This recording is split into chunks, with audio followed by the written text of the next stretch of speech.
Every day I wake up, I find a new way to find a new appreciation for this thing called life. And I know that everybody doesn't wake up with that same attitude. They don't have that same enthusiasm to wake up and see a new appreciation for this thing called life. If you are that person, if you're being bullied or you're having trouble with people accepting who you are and you're thinking of harming yourself, please don't. Whether you know it or not, this world will not be better without you. This world needs you. Your contributions are bigger than you know, and you matter.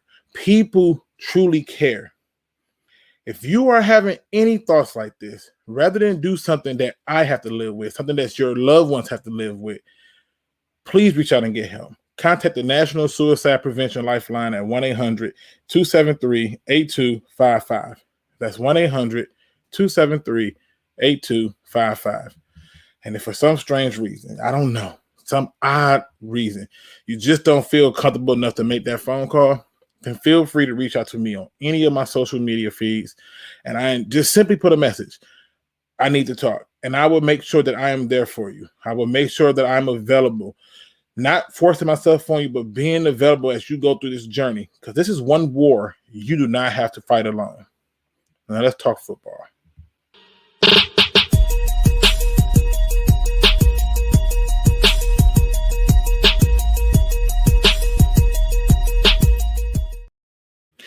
What up, though, Pride Nation, and welcome back to another LukeG's Field Review podcast show where we talk all things Detroit Lions. And I must say, I am happy to be back, people. I was MIA because I was sick.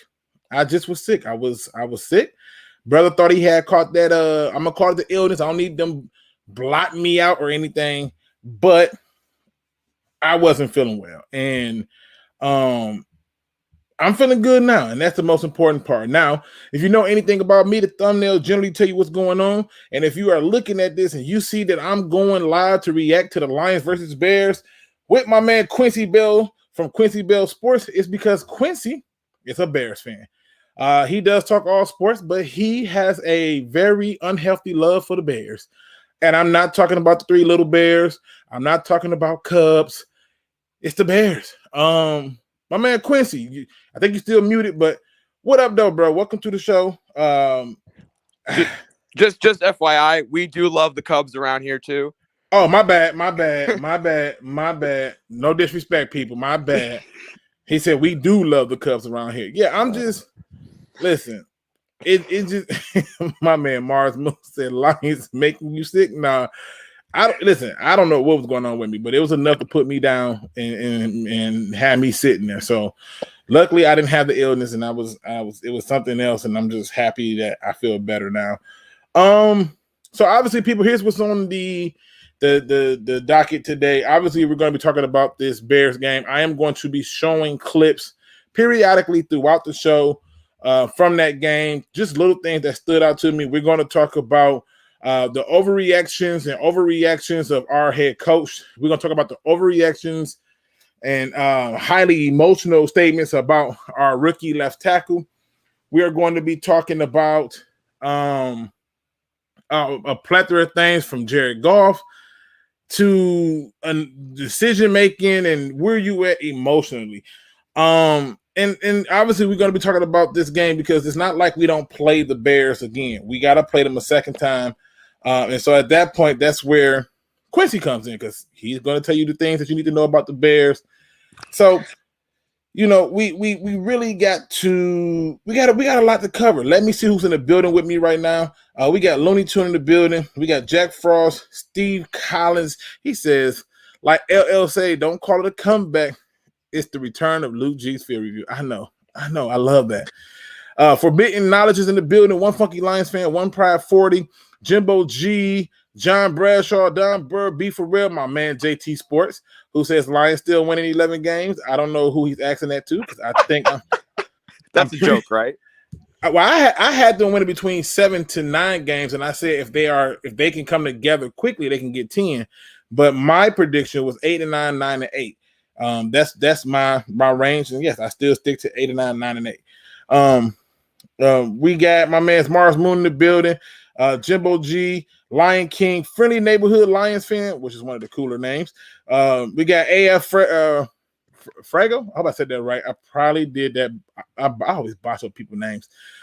We got Crimson Shadow 94, Craig Ferguson. Let me see. Who am I missing? Dr. Detroit is in the building. Did I miss anybody? Oh, Dolo Dynamite. Darth Twerk is in the building. Eltonio Jenkins. Hatter House 710. But you ain't figured nobody. I got John Bradshaw. All right. I believe I caught up. He said he looked off rip. Luke, you delusional. We ain't getting no. I told you they was ready for it. I'm gonna give y'all a quick disclaimer before I cut you loose. To unleash your glory upon us. But I'm tell y'all right now, if you came here to hear me bash a bunch of people, you're not gonna get it from me. I'm telling you why. I saw some things that stood out to me that disgust me. And we're gonna discuss it. So go ahead. What you was gonna say, Quincy? Oh, I think I had the Lions at around 5 or 6 wins preseason. Like 7 was like the absolute ceiling I was giving them. Like, well, I to me, this was my thing. I went back and I looked at a lot of teams who had first year coaches, and they all improved their record by 2. Only one didn't, and that's because they lost a quarterback for the year and a host of other players. And so, for the most part, they generally get 2 more wins. So we're gonna see. It's gonna be different. Okay. I guess where we're gonna pick this up off of right off the gate is this. All right. We're gonna pick this up off the gate. Before the game started, Quincy, who did you have winning that game between the Lions and the Bears? I picked the Lions. Okay, why? Okay, so you got to look at so I'm going to take this from more of a Bears perspective. So obviously they come out the first week against the Rams and they get killed. I figured they would. I had the Rams going to the Super Bowl preseason. That really wasn't a surprise. But I saw a few things on the offensive side that I liked in that game. And so I thought, okay, improvement into week 2. They go out and they beat Cincinnati. A Cincinnati team was not looking too bad. They're 3-1. So they beat Cincinnati with some great defensive stuff. But then we realized no Andy Dalton for the week against the Browns. And so Bears fans are all getting excited because that's all that we care about this year is we want to see Justin Fields. Let the kid play. So, okay, so we go to see Justin Fields, and he looks – and just the play calling and just everything about that game against the Browns was just horrific. It was awful. The plays they ran were horrible. He got sacked. Myles Garrett had 4.5 sacks. It just got eaten alive. It was horrible. So going into this game with Justin Fields still as the starter, I didn't really have faith that they were going to make any changes. And Matt Nagy said that it was going to be an open QB. He's like, any of the 3 quarterbacks could start. Dalton, Fields, or Foles. He said any of the 3 could start. I'm like, if you start Nick Foles, you better not have a job Monday. But I just didn't have any faith in them going into the game. And the Lions, okay, they lost week 1 against San Francisco, but they showed tremendous fight in that game, making it close at the end. They lost to Green Bay, but they looked good in the first half of that game. Mm-hmm. And then against Baltimore, they were left out to dry, came back, took the lead. The Ravens needed a miracle 66-yard field goal to win that game. Not even 66 yards. They give it 66, but let's tell it the truth. It was more like a 64 boing up to 66. Like it needed prayer. He needed every foot of that. But I'm like, this is a team that's showing tremendous fight against a division rival who doesn't really know what they're doing now. I'm like, I think they're going to win. So. Okay. See, I came into the game and I looked at certain parts. In fact, before I got sick, I had this whole show planned out where I was going to break down some numbers. I was going to talk about how the Lions can win this game and what they need to do. And I had a number of keys. My keys was the Lions have to win the first half and the fourth quarter. In other words, I needed them to give me three quarters of legitimate play. I can't with this 2 quarters, 1 quarter play stuff. I needed 3 quarters.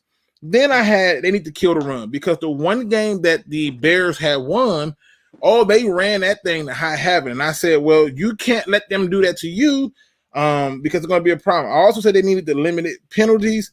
I said they need to get their run going early, and they need to exploit the linebackers of the Bears, because I thought we had the matchups to do that. Now, I did get sick. But the numbers held true. Going into that game, the Bears had an average of 13 points per game scored and was giving up 25.6. How we still only scored 14, I'm going to get into that. Going into that game, when it came to passing for the Bears were 29th in attempts. They had the second worst completion, the fourth worst completion percentage, and they had the fourth worst. They had the first, aka the worst yards per attempt. In terms of passing yards, they were second worst. Passing touchdowns, they were tied for first. This is just the status quo for Chicago. I mean, I'm listening. Everything was lining up for the Lions. In terms of first downs on passing downs, they were second worst in getting first downs on passing downs. Plays of 20 yards or more, they were the worst at that too, and they were the worst in giving up sacks. They tied for first, right? And when it came to rushing,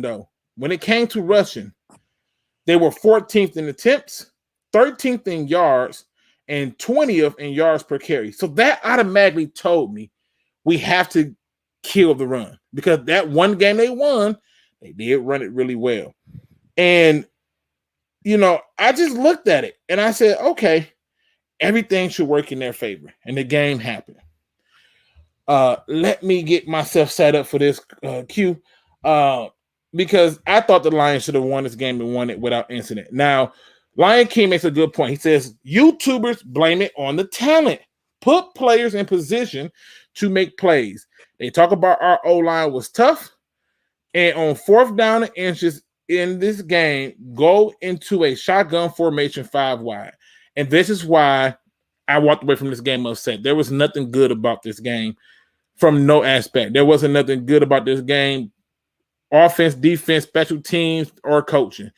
My reasons for talking about coaching is going to be different from most people, and which I've been reading and which I've been hearing, but it's for things that are pointed out here by Lion King. And these are things that I think we have to explore. So for me, to make this make sense, we're going to start with the box score. Quincy made sure I had the box score. He said, "You got the box score?" Yeah, I got the box score. Well, because I was trying to look for it and I couldn't find it. He said he already had it. So I mean, he comes prepared for every stream, man. Listen, I have to make sure that this is what we're gonna do.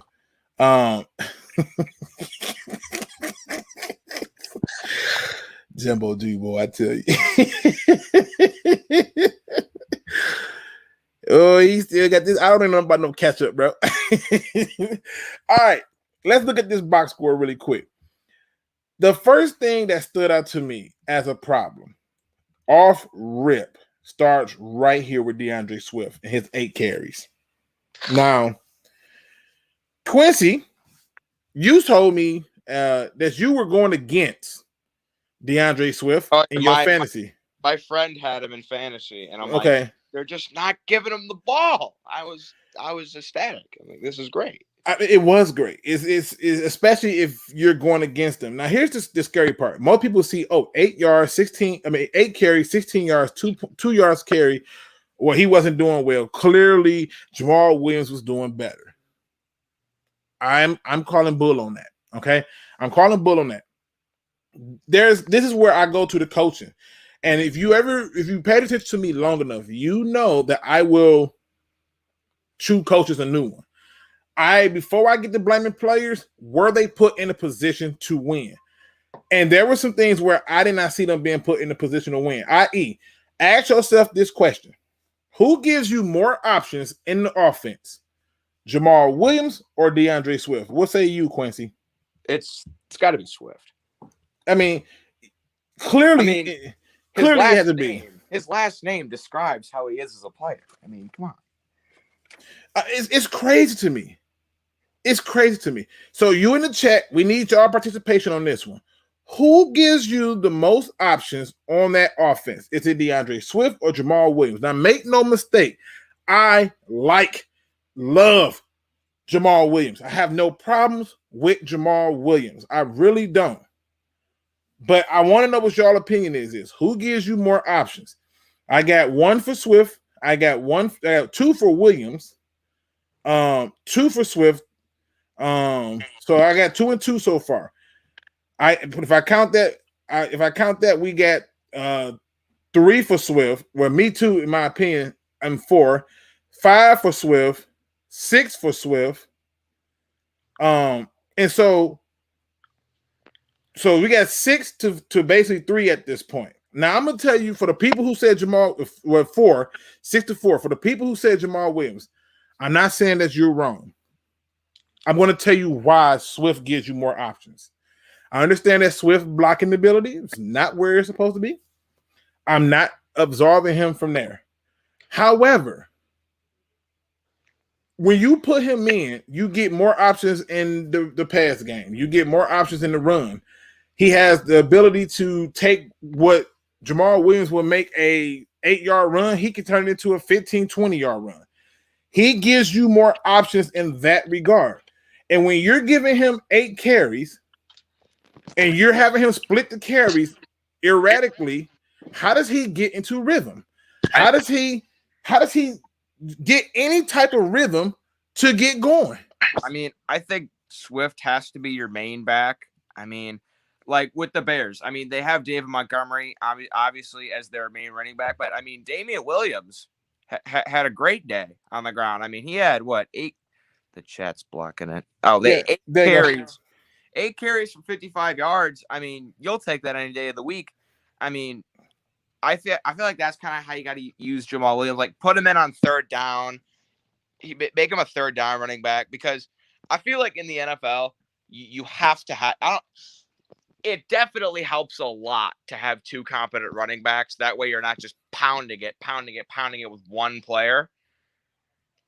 And right. I feel like Damian Williams has been great in that regard for the Bears. I definitely liked what he did with his 8 carries. They gave Darnell Mooney a carry. I mean, okay, cool. He got 10 yards. I mean, that's fine. But that's kind of, I feel like DeAndre Swift was just criminally underused in this game. I mean, there was like an Amber Alert out for him. I know, right? Like 100%. So Dr. Detroit says those numbers don't add up for your argument, Luke. I'm gonna show you why they do. And hopefully you can at least follow along and say, okay, yeah, he makes sense. So one of the things I've been noticing every week is when a broadcast show, they show the starters that's being reported to them. And Swift is always listed as the starter, but when the game start, Jamal Williams is the one that's that's the starter. And they're running very particular plays for Williams to get the ball. Where I have a problem at is this. If you were to go through and look at, say, DeAndre Swift's career, I have not looked this up, but I got a gut feeling. A gut feeling on this. I guarantee you would be hard-pressed to find a game where he touched the ball for 25 times or more. Yeah, at Georgia, he was the 3rd running back behind Sony Michel and Nick Chubb for a while. And even in that role, he was making mistakes because he wasn't in rhythm. When he was finally given the keys to the car, he blew up because he was in rhythm. And so he's a volume runner. You have to give him the ball. 8 carries is not enough for him to get the ball. All right, good. When you look at this from this angle, you gave 14 carries to Jamal Williams for 66 yards. His longest was 11. Like, I don't want to take anything away. I don't. But I think that same 14 carries or more to Swift will get you more. For example, if we go over to the Bears, Montgomery, who should get more carries, had 23. Yeah, the Bears' MO this game was we have to run. We got to take the pressure off our rookie quarterback. And believe me, I can talk about Justin Fields for forever. But they're like, we need to take the pressure off this young quarterback. We need to put him in situations where he could succeed. If we run the ball and make him commit to the run, we could let him air it out down the field. And there were many more deep passing plays than against Cleveland. I mean, that was pretty much the MO today. I mean, almost 39 carries.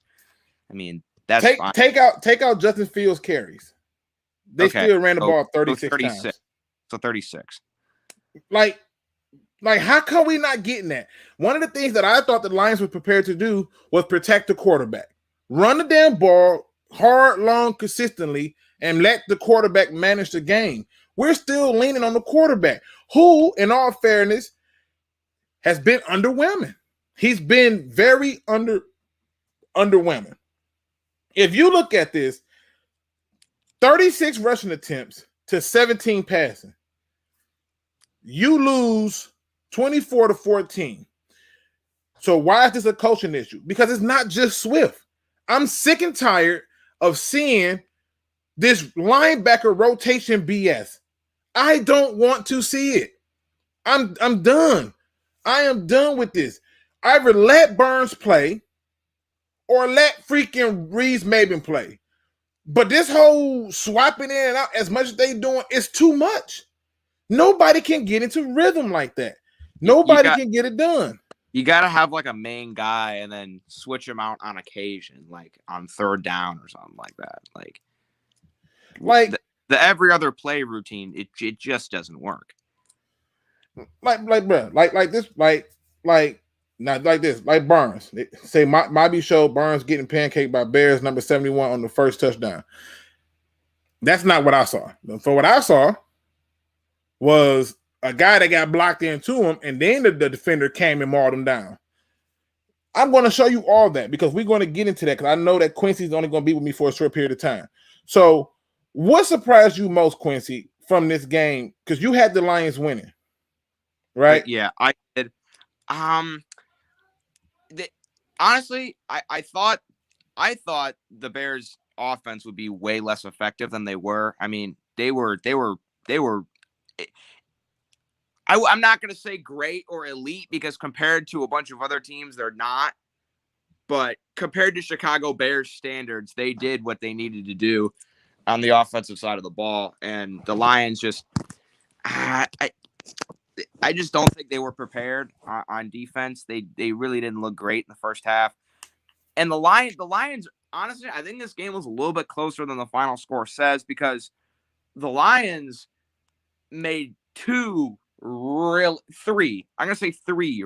really bad mistakes. One of them was in the first quarter when the Bears were up, I think 7-0, and the Lions had driven down. It was like 1st and goal, and Jared Goff's walking up to tell his lineman something. Center snaps the ball, pops right into the hands of Nichols, and the Bears get an easy turnover there. Again, we're gonna get into that. We're gonna definitely get into that damn snap too, because that was a huge turnover. So then that was a huge one. And then the second one was the strip sack by Robert Quinn again when they were down near the goal line, which is Jared Goff's fault. Strip sack was on Jared Goff. I will say Robert Quinn has been great this year. I love what I've seen out of him. He was useless last year, absolutely just useless. Did not do anything last year. Just ate up all of our cap space. He's been good this year. No bad things to say about him. And then the third one, and I haven't heard enough people talk about this. I don't know if you noticed this, but it was when it was 24-14 with about 4 minutes left. And they were again in the red zone. And it was like a 4th and 3, 4th and 5, down by 10. And Dan Campbell's going for it. And he didn't get it. And I'm thinking, why don't you just kick the field goal? Because you're going to have to get back down there anyway. You're down by 2 scores. You need a field goal. I can explain that. I can explain that because that's another one of the things that I saw in Overreaction Monday where everybody was like, oh, I'm questioning his intelligence. Mike Valenti. I really did not agree with that. I 100% agree with it, and I'll explain to you why. See, there's always one or two different perspectives to look at something, right? When all these people started overreacting and saying, "Oh, you're down 10, take the field goal," I'm going to ask you a simple question. This is not just for you, Q. This is also for the people in the chat. All right. What is it easier to do? What is easier to do? Get a field goal or a touchdown? I need the chat's help on this. I'd say field goal because you don't have to get all the way down the field. Okay, so you'll say field goal. All right, chat. What is it easier to do? Get a field goal or get a touchdown? I mean, when you have Justin Tucker, it's definitely easier to get a field goal. Well, but we don't get Justin Tucker. I know, but so we had a Matt Prater. Like a 37-yard field goal. I feel you. We had Matt Prater, but the question becomes, if you had to just be honest, what is it easier to get? Field goal or touchdown? Now, if you say touchdown, you're going to have to explain to me why in the hell is it easier to get a touchdown. But I'm going to tell you why I had no problem with him going for it. Because at that point, if you go for it and you get the touchdown, nobody complains or questions the call. Nobody complains and questions the call. That's one. Two, the call that he had was the right call. He was open. He was open. Like 3 people was open, right? Goff just missed it. He admitted it on his press conference. He admitted today on 97.1 a ticket this morning with Carson and Anderson. So he admitted it with them that, look, he ran the right route. He didn't do anything wrong. I missed him. It's on me. It's my fault. And he wasn't taking the blame to be taking it. So the thinking is this. If I get this, if I go out and I get this first and then I score on this drive, all I got to do is ask my defense to please hold them to a field goal, right? That way, if I got to take a touchdown, I got to take a touchdown. Instead of forcing them to stop them altogether, because if Bears get a field goal, you're down 6. Right. And you still gonna need a touchdown, right? But what they were doing was they started realizing, and if you watch the game, they started dialing up the blitzes to throw off Fields, and it was working. They were going to do the same thing. They were going to dial them blitzes up and be like, we got to get to Fields. Period, point blank. Get to them and get them to punt the ball. Like, that was the whole plan. And you look at the opportunities they had, y'all never really had like great field positions until that botched damn snap, right? Yeah. So you're talking about a team that got in the red zone, I believe 5 or 6 times, and out of the 5 times you had a sack strip fumble, a weird snap. They had 3 red zone trips with no points. Well, actually, it's more than that. It's 5. I want to say it is like 5. Matter of fact, it's 5. There's 3 I can remember off the top of my head. They had 5. I'm pretty sure it was 5. I mean, yeah. So and getting back to the play call spot, I mean, I see why he went for it. I just would have been conservative in that spot. Why? At this point, especially if you're an analytics guy, at that point, it wasn't no point for you to be conservative. Why? Because at this point, you had already been aggressive. Now, there was one 4th down that I was upset about, but it wasn't that one. That 4th down did not bother me. Was it the start of the game when they went? The start of the game when it was 14-0. Yeah, I thought. Then you take the points. I thought they could have kicked the field goal. Oh, so that's another one. That's another red zone trip. Exactly. So it's a total of 5. So what I'm going to do is show some plays. This play right off rip. Let's play it. Great blocking. Let's go back. I mean, Peters just clears the hole. Great for him. It's so crazy to me because there are so many things that's supposed to happen right here. All right. The first thing is this guy here, aka Harris. The moment he saw them blocked down, he supposed to went straight down the hill. He supposed to went straight down, but because this guy didn't care to look at this, he wasn't even trying. So once he saw them linemen blocked down, he should have knew this dude ain't doing nothing. He's out here doing some stupid stuff. I don't know. Is that Cole Kmet? I don't know what he's doing. Now, I understand he's trying to keep outside contained for Fields, but you still got to come down here. Why? Because you got a cornerback out here free. I mean, he's going to get to Fields if he keeps it. If he just come down here. Look, he's free. Amani Warrior is free. So you just got to go downhill. So he didn't go downhill. Right? He didn't go downhill. He wants to play the tight end. Now, at this point, I don't know why he's stopping. I don't. He probably thinks that 57's already got him wrapped up. All right, well, he did. so he did. Now, right here, this ticked me off because I'm gonna get into it. So let's just watch this play right here. This is what really gets me mad. Look what our safeties are doing. So obviously he drops back into the deep. He comes underneath. I get what they're trying to do. They're trying to confuse him.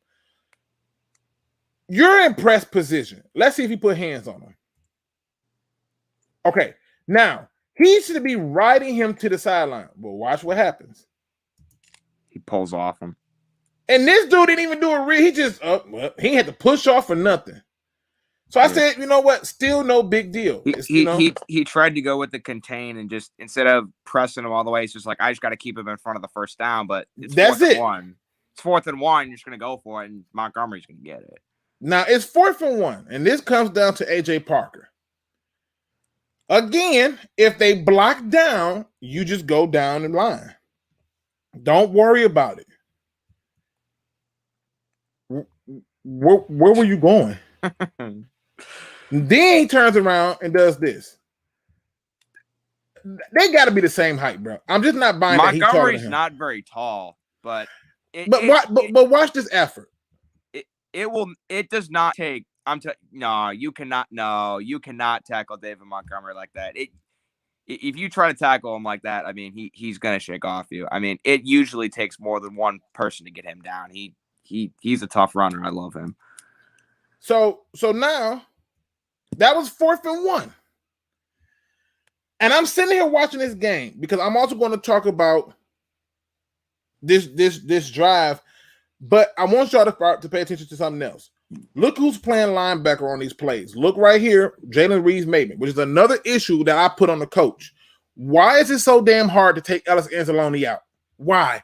Like, why is he the sacred lamb? Why he's the guy that can't come out? We got out physical a lot in this game, and I'll show you.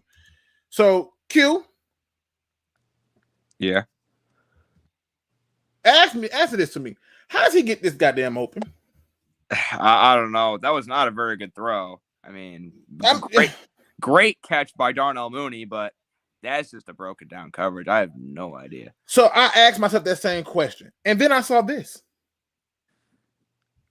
You're triple. Oh, wait, no, that's 2. Right. So I see this. Shout out to my man Jeremy Reisman. Right. Where's the guy on the 35-yard line? On the this right here is Price. This is the cornerback who is supposed to be covering this dude here.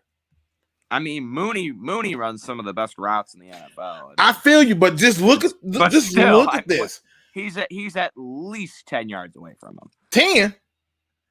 Just go ahead and say he's not even in his area. No, this is in a different area code. Look at that window, bro. He's nowhere close. The worst part about it is thank God he threw a bad pass. That was such a bad pass. Great catch by Darnell Mooney, but if he catches that on his feet, he's probably getting to the end zone. Do you see how much space? Who's the nearest, bruh? Probably the guy guarding Robinson. Is that Robinson on the left side of the field? Yep. Closest to, yeah, probably. Yep. Yeah. Now, stay with me. I go through and I just look at stuff, and I'm saying to myself, we're giving up too many big plays. Too many big plays. And Dan Campbell said that he's getting ready to sit down some of his young guys. I think y'all not finna see Bobby Price, people. He's making these mistakes.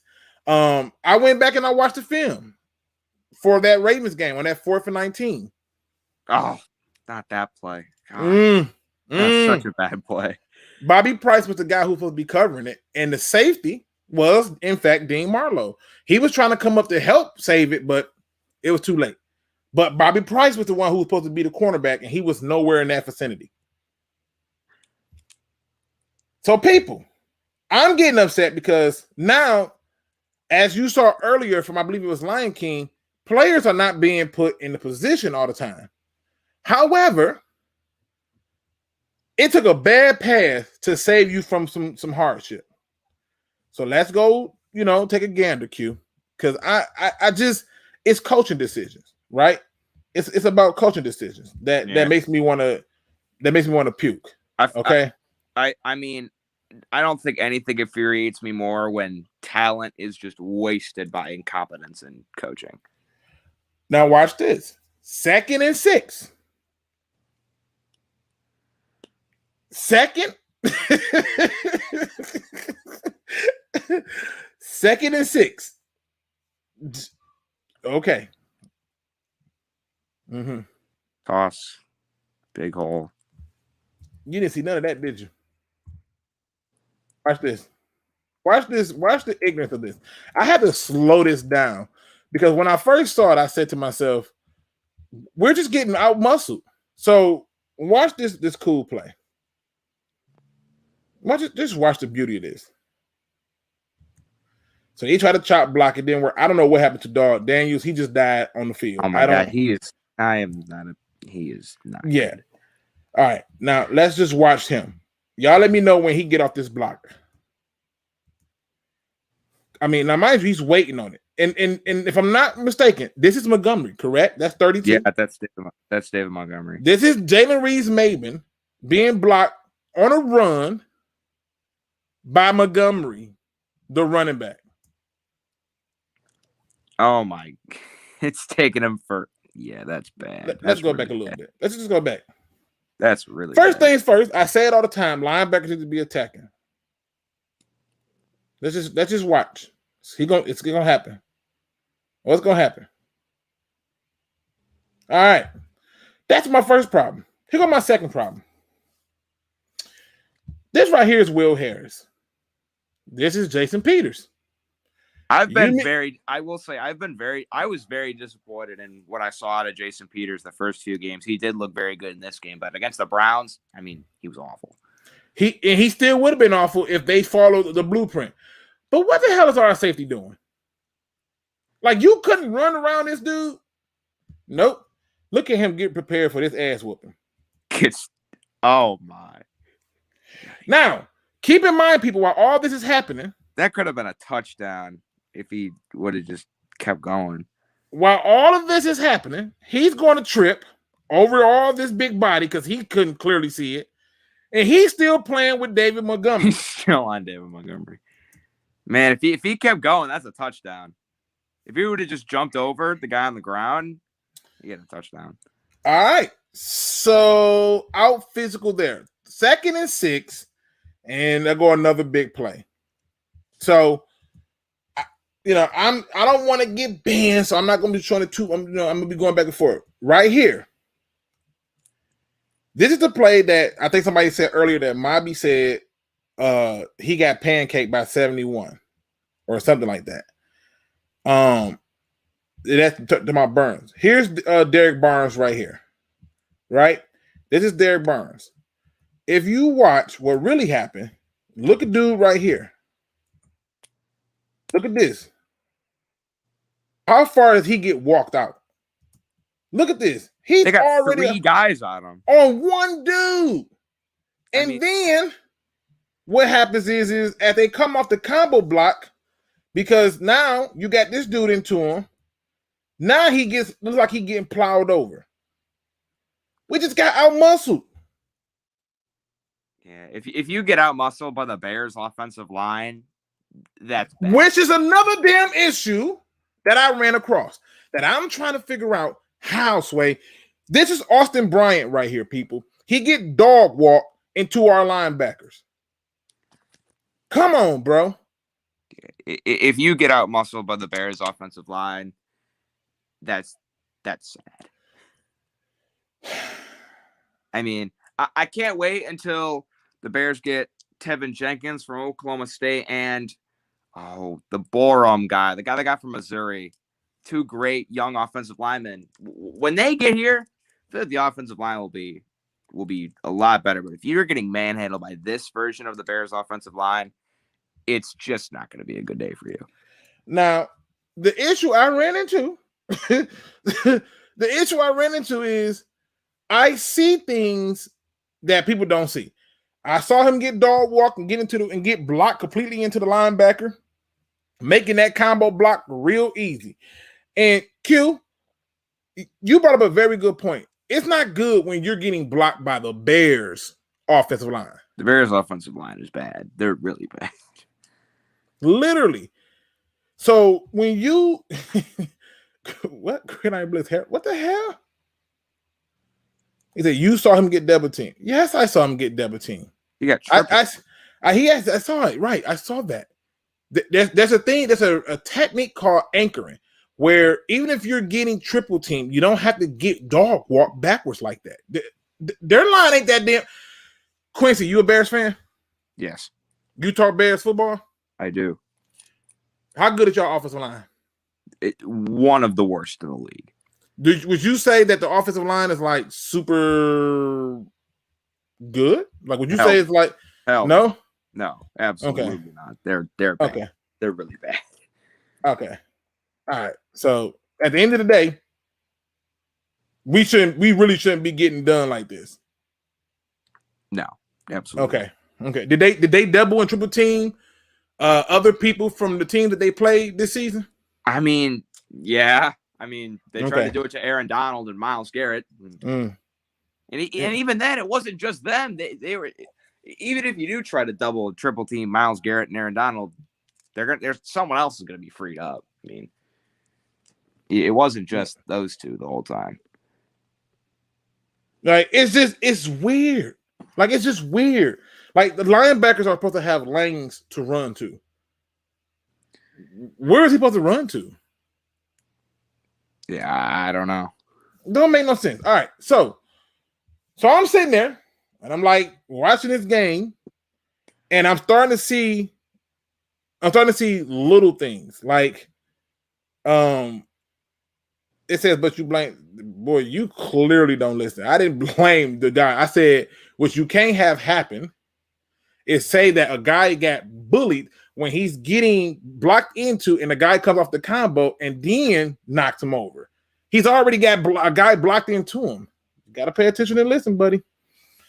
So how about him getting washed out of the hole? What hole?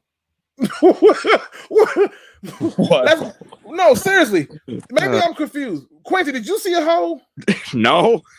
What hole did? Wait a minute, bro. Maybe I'm tripping. I'm gonna go back. I'm a fair person. People in the chat, I'm gonna go back. I just don't. Maybe I missed it. Please tell me, y'all. So this is Derek Barnes. People in the chat, tell me, do you see that he had a hole that he can go to? No. What hole did he have? There's no hole. Bro, wait a minute. Maybe I'm tripping. What hole, bro? Where? Maybe between Cody Whitehair 65 and the guy that was. Keep in mind, it's three people right here. That's three helmets. Yeah, 1, 2, 3. What hole, Coach? What hole do you see? Yeah. Was he supposed to come here? This is where he's supposed to come? With 3 guys blocking up the field. That's where he's supposed to come? Right here? Meanwhile, he can't get there because look what happens. This guy get dog walked into him. And again, 1, 2, 3 helmets. What hole? I'm still trying to figure this out. Okay. Let's get forward a little bit. All right. Let's get forward a little bit. Now, I saw something after watching this that I did not realize at the time. Apparently, there's a lot of hate going towards Sewell, the rookie. And it wasn't until I went back and rewatched some stuff, and I was like, that man was playing left and right tackle, people. I don't know if y'all noticed that. I know I certainly didn't notice it until I went back to look at it. He was playing left and right tackle. And I was what number is Sewell again? He's 58. So in this case, we just don't look. So he's on the left. He's right here right now. Okay. He's up here right here. At this point, he did it right because he already knew what the play was. So I'm okay with this block. Like, get him out wide. Cool. Yeah, that was great. Gives Goff time to throw. But here's the problem I had here. Throw the ball, Jared. This is where you got to get the ball out because at this point, he's here. TJ Hockenson is open. Throw the ball. Watch what he do. Holds it. Now he throws. Hockenson right here open. Let's see how long it takes for he get the ball. He had to stop his momentum, y'all. Why? The ball should be out now. Throw the ball. This is on Jared Goff. This is a Jared Goff issue. This is a problem. This is why I was so frustrated with Jared Goff this game. He just had to throw the ball. He's open. He's right there. Just throw it. He literally had to wait for him to be like, yep, there we go. Now, again, we still looking at Sewell, right? And I believe Sewell is right here now. So, playing right tackle. But they said he played bad. Yep, that's him. So, here's one-on-one against Khalil Mack. Held him off nicely. That's clearly right tackle. Or am I crazy about that too? Yeah, that's right tackle. I just want to make sure I'm some people don't know their left and right. I just want to make sure. Like, I'm pretty sure that's what happened. All right. So, good run there. No ifs, ands, or buts. No complaints or anything. Now, I think he's back at left at this point. Yeah.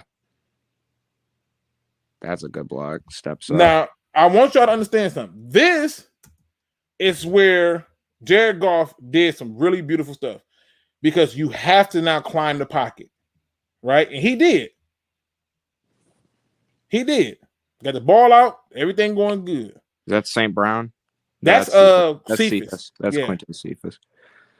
All right. Now, again, they said that, Sewell, the Sewell experiment is a bust, and he's the rookie him coming out. But I thought he did okay.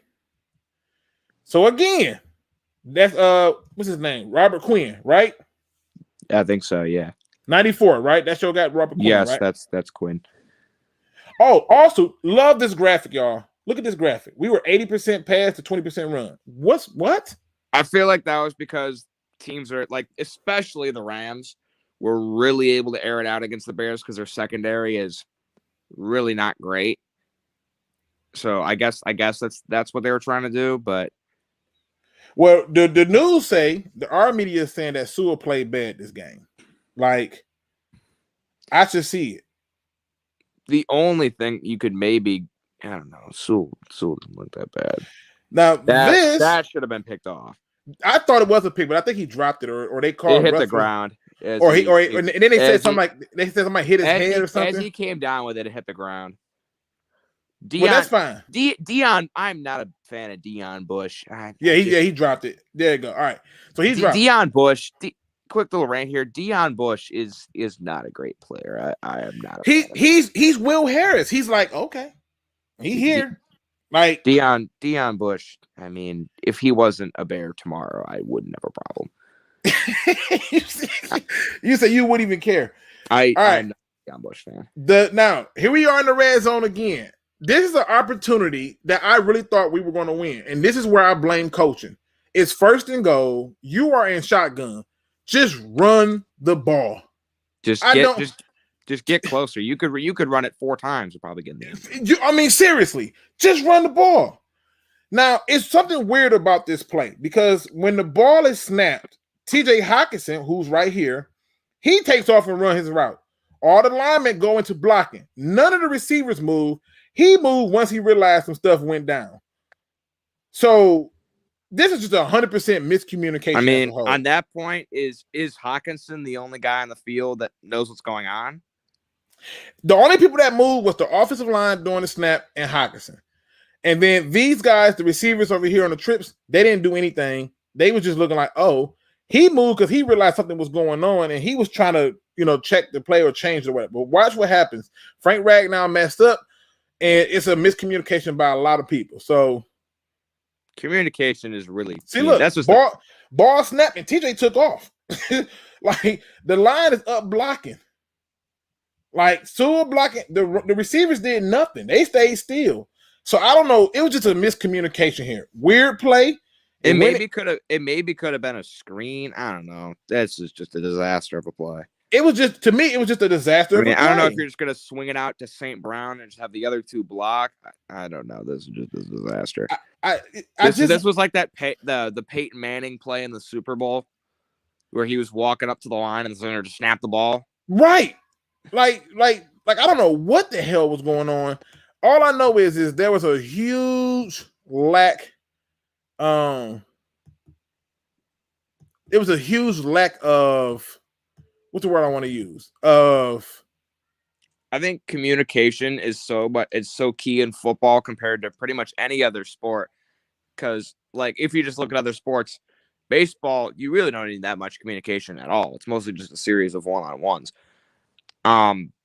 Basketball, I mean, you have your certain set plays that you run, but everyone's engaged the whole time. Same thing really with hockey. With football, you have to know what you're doing before each play, and they just didn't do it on this play.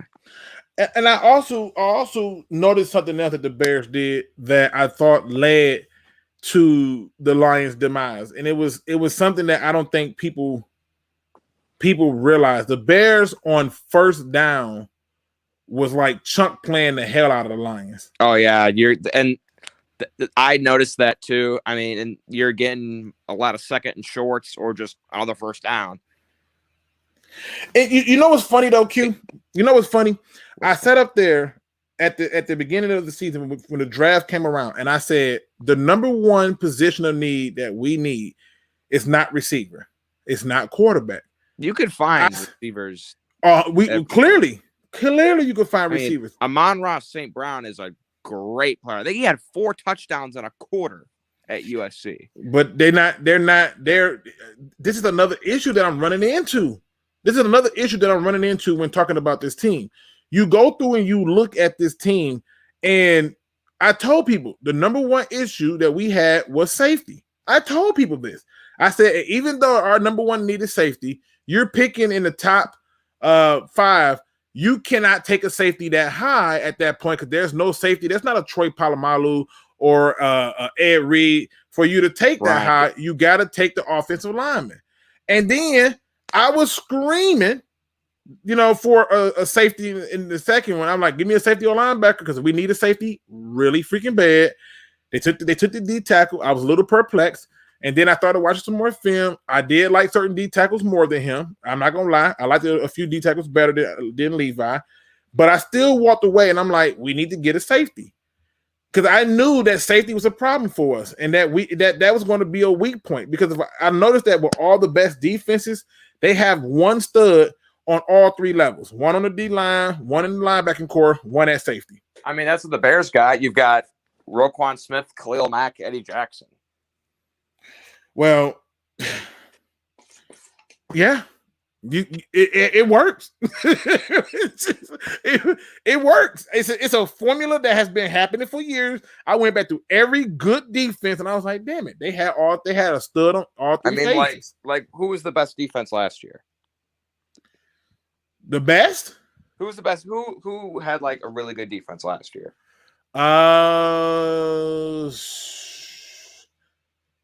I don't know. See, I feel like it's subjective. I feel like the NFL is like so trash with this idea of trying to get more scoring.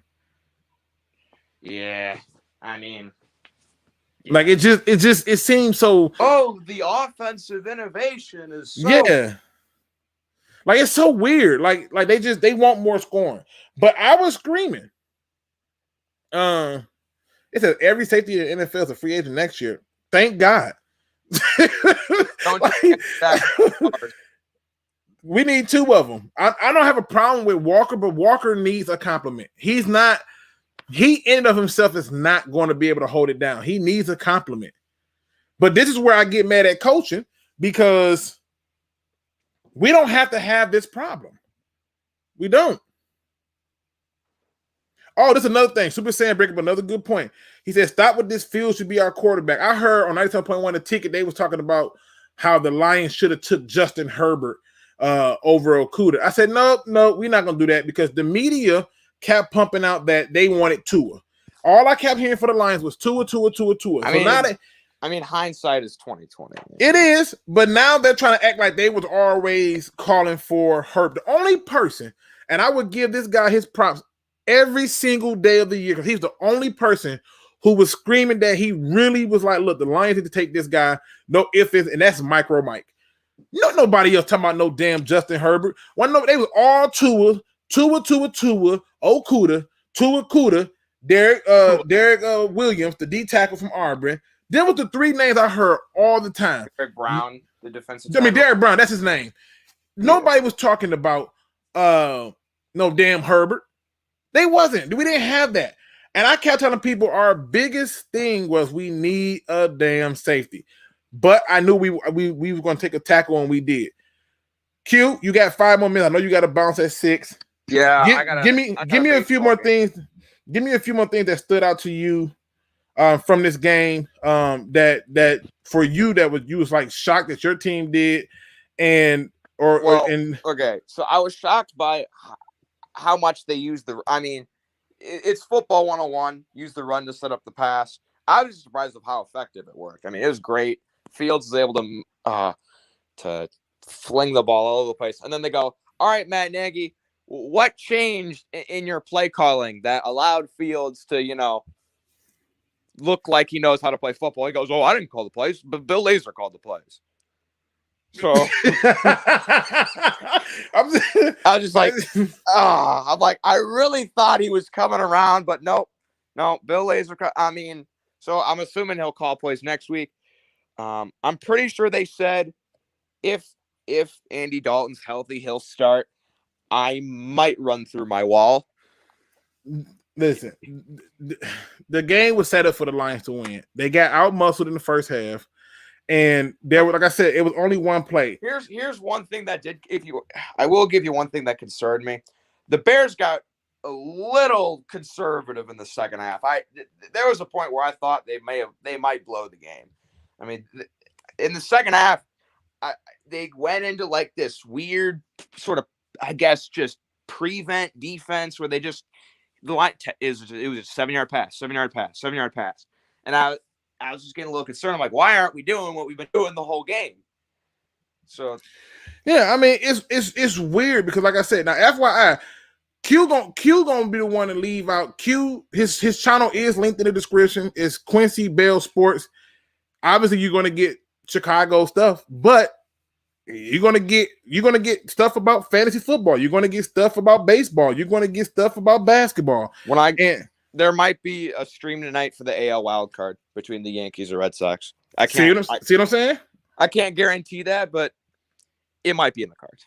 And I'm far from done, people. I am far from done. I'm finna finish going through all this tape that we got to look at to just show these little things that stood out to me that I'm like, this doomed us. This is what doomed us in this game. Like I said, this is the first game where I walked to, and I still feel good about. I still feel good about our coaching staff. I really do, because to me, it's funny. I'm gonna head out, man. I'll see you. Go ahead, man. I appreciate you for jumping on, and obviously I'll bring you back on when it comes time for another game. Yeah, of course. I'll see you later. 100%. That's my man Quincy Bell out there joining me. Now, I'm going to finish going through film because I'm telling y'all have to see a lot of the stuff that I was seeing. That this whole idea that Sewell sucked this game, it's not true. Did he have some bad plays? Everybody has a bad play. Hell, but the reason I'm still 100% behind people like Dan Campbell is because we give those same excuses to rookie people, but we won't give that excuse for other stuff. It is not necessarily an excuse I'm looking for. It's just saying, look, some of these things that's happening can be fixed. The rotation of linebackers can stop. It's just terrible to me. Luke, what do you see in this coaching staff through the first 4 weeks? The first thing that I noticed with them, 100%, the first thing I noticed with them is they definitely are motivators. However, the big thing I took away from is even in these calls where people are trying to question it, I really can't kill them for it. Their logic for doing it makes sense. Like everybody's like, oh, Aaron Glenn, you should have rushed more than 3. He could have rushed more than 3, and we still had gave that play up because the cornerback, aka Bobby Price, was tossed into the fire at a really bad moment, and it happened. They literally ran a lot of the same plays to get their receivers open, and it's working. So it is what it is. Like I said, Micro Mike was the only one that wanted Justin Herbert. He didn't care about nobody else. He was like, give me Justin Herbert. He's going to be a stud. He's the only one who was saying that. Everybody else wanted Tua. It says, I'm still crying over Isaiah Simmons. I don't even. I'm still licking those wounds. So let's get back and watch a little bit more tape because I got to be careful with this so I don't get banned. So for those who still with me, appreciate it. For those who stepped off for a minute, still appreciate it. So obviously this is just a weird play. Communication wise, it was weird. I was like, yo, everything is weird. It was just messed up, right? Like we're just gonna get past it, right? Like, look, everybody took off the line. The ball was snapped. The line moved. The tight end moved. Receivers didn't. So I get it. Now, I want to show y'all something on this particular play because this ticks me off. Again, your linebackers, Alex Anzalone. I don't know why we can't take him out for like breathers for long periods of time, but whatever. Look at this. Look at this right here, right now. Everything is still in front of the backers and everything. But watch what happens here. How is he this goddamn open? Like people, understand something. It's 2nd and 11. Look where they are. Like, seriously. How does he get this? Bruh, everybody wanted him to rush 4. Cool. He rushed 4. How does he get this open? I'm 100% sure that Dan Campbell is like, yo, this guy has got to go have a seat. He got much more to learn. How many yards is that? And then, as I said, Will Harris, I wasn't quite a big fan of, but I saw he got some improvement. Poor Will Harris. You got to still make this tackle, bro. You have to make this. Oh, my God. So now we got a guy wide open. We got a safety who really should. The safety is supposed to have bad intentions. He was supposed to take Mooney's head off. Meanwhile, Mooney out here looking like Terrell Owens. Here comes another missed tackle, basically, from Will Harris. How, coach? Think about this, y'all. Look at this. He still missed. I can't make this stuff up. Okay. All right. So, just another opportunity blown for good field position, right? And it's 3rd and 4. 3rd and 4. Say it with me, people. 3rd and 4. This is Will Harris. So when I played linebacker, I tried to learn all the other positions, particularly safety. I ain't gonna lie, I didn't really too much care about the cornerback position. I figured I would never be put in that position ever in life. Safety, maybe, right? All he has to do is keep running straight down the line. Why? Because there's 1, 2, 3 lions that's going to be pursuing. But watch this angle. Even right here, just go straight down the line. If he cuts back towards our traffic, great. He cut off his own angle, people. Will Harris. Which gave an opening for the running back. For the quarterback. You didn't have to do that, dog. You just had to keep that angle. That's all you had to do. Now, 2nd quarter. We just got muscled here. Like, all of a sudden, what's his name? What's the tight end name? Carmit, whatever his damn name is. All of a sudden, we got body. Everybody got body on this play. I want you to look at the initial position where he has a chance to make first contact. Right? Just the first chance. Where the hell is Will Harris going? Let's keep watching. You just got muscled. We got our physical there. Is that a coaching issue? Is that a talent issue? It's not a talent issue. It's a put the best players on the field. Now, it's 3rd and 2. 3rd and 2. Check me out. Here we go. Is he open? That's DeAndre Swift. You see Raekwon Smith is bailing out. Is he open? I got to go look at the chat for this one. Is he open? Y'all tell me. Tell me, am I crazy? Now, granted, we got a flag that went our way here. But my man's open, right? I'm just saying, it's there. It's right there for you. He open. Ball is not out. This is where I'm at. I'm with D. Richard on this. Blame the coaches. They didn't put them in the best position to succeed. Blame the coaches. Right? So let me go back. We got a flag, but I saw that and I said, he open. The ball should have been out. That's open, bro. With a blocker. This cornerback ain't finna do nothing with TJ Hockenson. Throw the ball to him. He's gonna have to go up and try to play one-on-one with Swift. He could have threw it to Dog underneath if he was that serious to take a bell out. But again, I want y'all to also look at my man Sewell, who's right here. Because they say he played bad this game.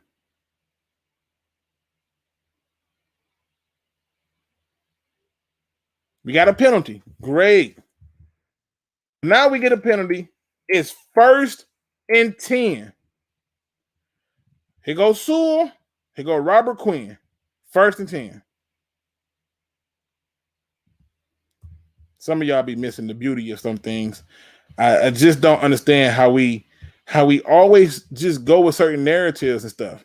And yes, I'm looking at Lions versus Bears week 4 highlights because I don't have time to play with my NFL Game Pass to show you the game like that. I would have to sit down and give it to you piece by piece. This is just going to be easier, faster, and quicker. It's still the same damn game footage from the broadcast. We're going to keep going. Look at this. Look at the beauty of this play design. Now, I said something earlier about DeAndre Swift, and I said he should be the featured guy. It's 1st and 10. We got Jamal Williams in. With this kind of room, how many yards do you think DeAndre Swift can pick up on here? Because you saw what my man Williams did. Look at what Williams did. All this out here is for the free taking. All of this. Williams turns it back up. Even when you got all of this. Williams turns it back up. Explodes through. Picks up like 11. Right? But if that was Swift, with all that room, how many more yards would he have to get? Look how many tackles he had to go through to get that. This is why I'm saying stuff like we should have had Swift getting more carries with these runs. And I didn't see us doing that. I didn't see us putting us in a position to get those runs. Like I didn't. I didn't see us putting like it was irritating my life. With this kind of room, it was irritating my life. Right? So I'm seeing these different pieces of the game where, for the most part, we're starting to see that there's opportunities for this team in some cases. But I don't like the people that's out there. I don't like the people who's out here doing it. And as we get closer to the game, to the first fourth that I had an issue with, it don't make sense because they're not using them. And if you got him in your fantasy team, you might as well trade him because they're not really utilizing him. They're just not. They're not giving him a chance. Zach J says Swift doesn't have the power like Williams. He's great in the open field, but once he's wrapped up, he's done. That's fine. But with that kind of space, he would have did some damage. He's not getting opportunities. Like, he has to find a way to get the opportunities. And they're not doing it. That falls on the coaches. The linebacker swap falls on the coaches. All of that is stuff that you have to look at and say to yourself, Should we be happy?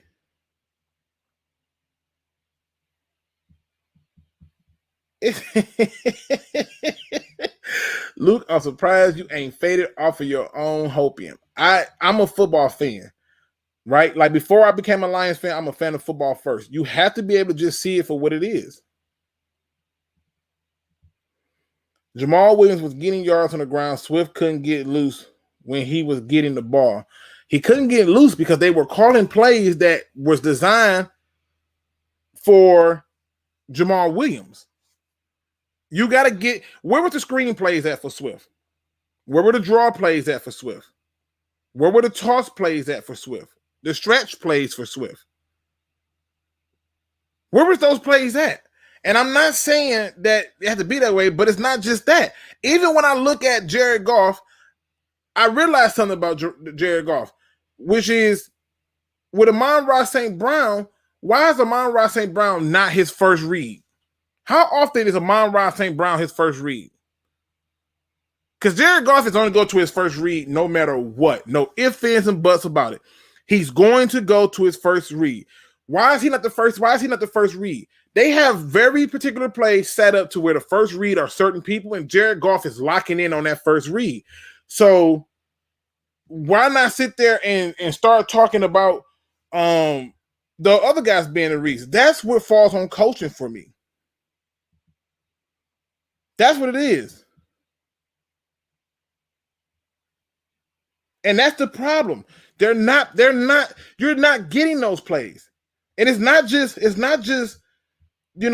Swift carries that's a problem. If you go back and you look at the box score, right? Watch this. He got 8 carries. He was targeted 6 times for 4 catches. Those were like swing plays. They wasn't even screens. They wasn't like those kind of plays that gets him in space to make things happen. That's where I get disgusted at. That's where I get angry at. And then they're making Khalif Raymond number 1. But as we go through and we watch the more film of this, you're going to see some of the things that frustrated me about the media's outlook on people like Sewell, why Jared Goff was making me mad. We're going to see all of these different things that I just walked away and said to myself, we got to be better. We have to do better. Because we can't keep doing this. Like, here we go. Here go another play. Went through his progressions, threw the ball out. Great. I'm okay with this. Good job, good job, Goff. 3rd and 2. I want y'all to remember this play for a reason. I had this one marked on my notes. I want y'all to remember this play. Keep your eyes on Sewell this whole time. Don't look at nobody else but Sewell. Comes off. Guy is wide. What does Jared Goff do? Step up. Right? He stepped up. So the first thing I want y'all to see, Sewell did his job to block the defender. This is going to come back later, and you'll understand why. But this is what pisses me off with Jared Goff. Now that we know that Sewell did his job here, keep an eye up here on Khalif Raymond. So Khalif Raymond comes out. Jared Goff right here steps up. Is Khalif Raymond open? I need y'all in the chat talk to me. Is Khalif Raymond right here open at this point?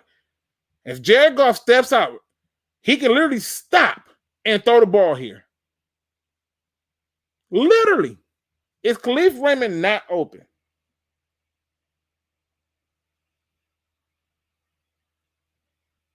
You know what I'm saying? Like, it don't make sense. It don't make sense. This is crazy to me. He never saw it. At this point, never saw it. At this point, if he just stops and survey the field, just stop, Goff. Just stop. Survey the field. His head doesn't look right once. Just stop and look at the field. At this point, he's not open. But watch what Goff does.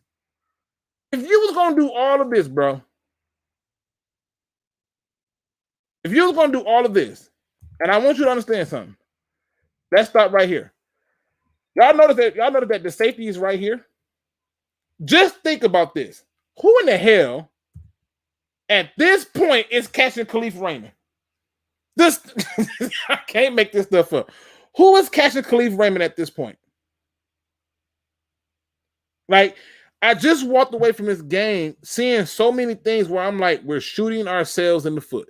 And it's not talent-based, it's mental-based. There's guys in here who are panicked, that are like, oh, I'm on a one-year deal. I got to prove myself. And they're panicked, and they're not making sure that they're doing their job. If Goff stops and throw the ball here, I guarantee you Khalif Raymond doesn't get caught. There's no way nobody can catch him. No way how. Bruh, there's no way nobody catch him. Even if the safety was up top, is he not catching Khalif Raymond? Seriously. Where Quintez Cephas got caught, I don't think that'll happen to Khalif Raymond.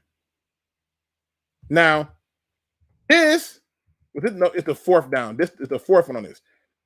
I hated this 3rd and goal play. Right? And I'm going to tell you why. Again, we got to keep an eye on my man Sewell, because everybody want to say Sewell played bad.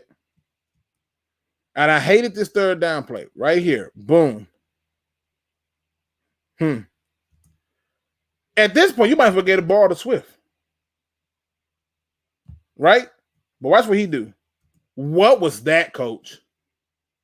What was that? You might as well pitch the ball to Swift. And then you're going to lay down. Oh, my God. I can't with you, Jared Goff. This was ticking me off. This is the most frustrated I was with Jared Goff thus far this season. But this is the 4th down that pissed me off. Because at this point, just take the points. Just take the points at this point. You still got 9 minutes and 42 seconds in the game, plus 2 halves, and you get the ball back at halftime. Take the points. That's all you got to do. Take the points, live to see another day. It was just, oh my God, it's just terrible. So, again, when I tell you that we're not giving people opportunities, I'm not making this up. We're not giving them opportunities. Jared Goff was ticking me off on so many levels. Right? Look at this. Derek Barnes, tackle for a loss. 5 solo tackles, 5 total tackles. But I bet you if I go to his snap count, y'all gonna be disgusted. So I don't want to make y'all puke. But we have to start giving our players a chance to stay in the game and get in rhythm. We have to. You cannot get in rhythm with this rotating BS that we're doing. Put them in. See what they do. If they suck, they suck. If they play good, they play good. If they don't, they don't. But this is where we have to start to look at things a little bit different. Because now it becomes, are we putting our guys in position to win? And the answer is no. No, we're not. We're not putting them in a position to win. Jaden Reed-Maybin got 3 tackles. You know what? I think I am going to show it. I think I am going to show you what it looks like in terms of the snaps. Because to me, I think it paints a picture that needs to be seen. So I'm going to go to it so y'all can see the difference in it. And I'm just pointing this out because it's like, yo, at some point, we got to just be honest about what they're doing. I'm sick of this rotation BS, man, for real. Either the dude can play or he can't. And if he can't, then you should have never brought him here. Period. It's just that simple. He can't play, don't bring him here. Like, I'm sick of it. I'm sick of opportunities falling between the fingertips because we can't get something right. Let me make this nice and big because I know some people are hard of seeing. They'll never want to buy the hype until it's like, oh, that really happened. Okay. And then I can show in real time what's what. And you still have people talking about, no, it's not. Like, there was an episode of where Will in Fresh Prince of Bel-Air where Will was trying to act like Uncle Phil so Ashley wouldn't get in trouble. And she snatched his mustache off. And she was like, that's a fake mustache. He's like, no, it's not. He just refused to accept that he had been busted. And I'm telling people in real time through film, there's a problem going on. And why I have an issue with this rotating linebacker BS. Why this can't keep happening. Like 100% cannot keep happening. All right. So now I got everything queued up. I got everything queued up for your viewing pleasure. All right. And the thing that I want you to do right here is understand that we are looking at the stats this season for Derek Barnes. In case anybody's wondering, making it up. Nope. That's Derek Barnes right there. That's Pro Football Reference. Let's bring it on back down here. This right here is defensive snaps. This is his defensive snaps in the Chicago game. Like 18 defensive snaps in the Chicago game. Like, bruh, how are you supposed to get rhythm? How? 18 snaps. This is the information for Jalen Reeves-Maybin, right? Because we love us some Jalen Reeves-Maybin. 38 snaps on defense in Chicago. 66% of the snaps went to Jalen Reeves-Maybin in the Chicago game. Just look at this. 18 snaps, which is about 31% of the snaps. You got 28 snaps against the Ravens, which is about 48%. And you got 27 with Jalen Reeves. Who can get into rhythm with this? Who? How do you get any rhythm that's worth anything with this? That don't make sense to me. This don't add up. We sitting up here doing this and it don't add up.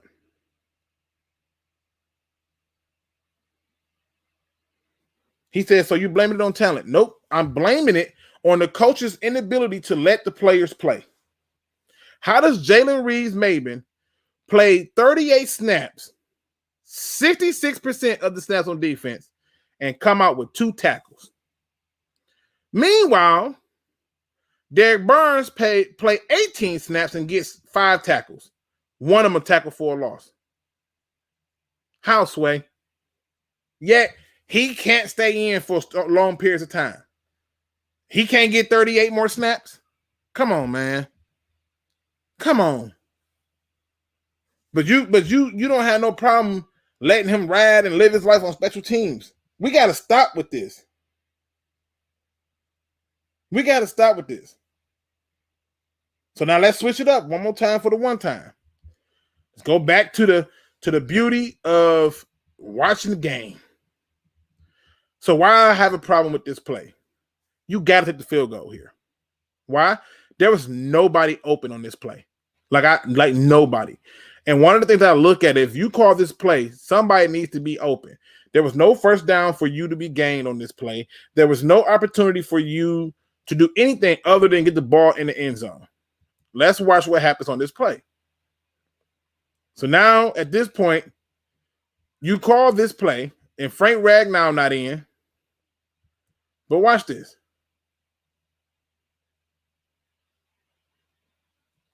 Come on, Jared.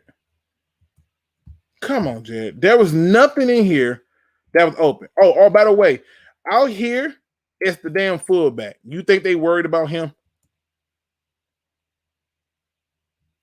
My man Sewell got pushed back. Ball is just not there. I don't like the play. And at that point, you take the points. Now, again, 3rd and 8. What I tell you. 3rd and 8. Look at the field position they had. Watch what happens on this play. You see that? They finally said, let's bring pressure. 6 people. At this point, we still in the money. We still have an opportunity. We still can do some things different. Right? And we get the ball. And again, 2nd and 6. Williams is in. And everybody's happy, right? We all living our best life. Which, by the way, people, I wanted to point this out. I told many of you that Big V at guard would be all right. That's where he naturally is. He's been doing good so far.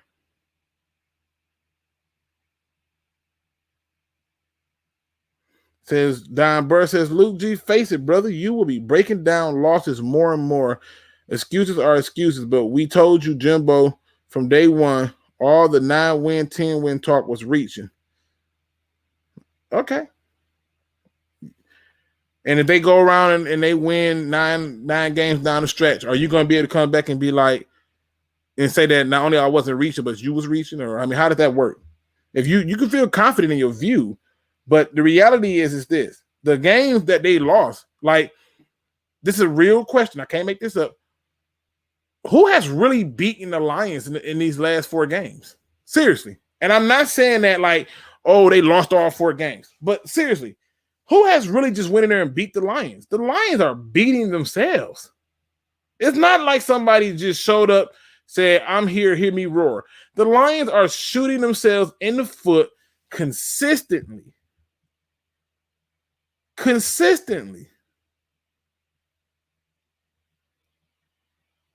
Now, check it. I want to make sure I get to as much of this as possible, because people swear up and down that people are trash.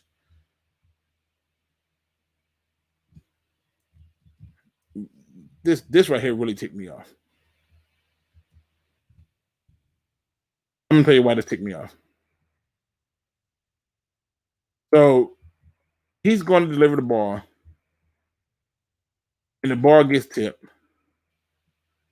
And because the ball gets tipped, the pass interference don't count. However, I thought this call was weak as hell. The roughing the passer call. This was trash. But his hands went to the helmet, Luke. It's still a weak call. He didn't even knock him down.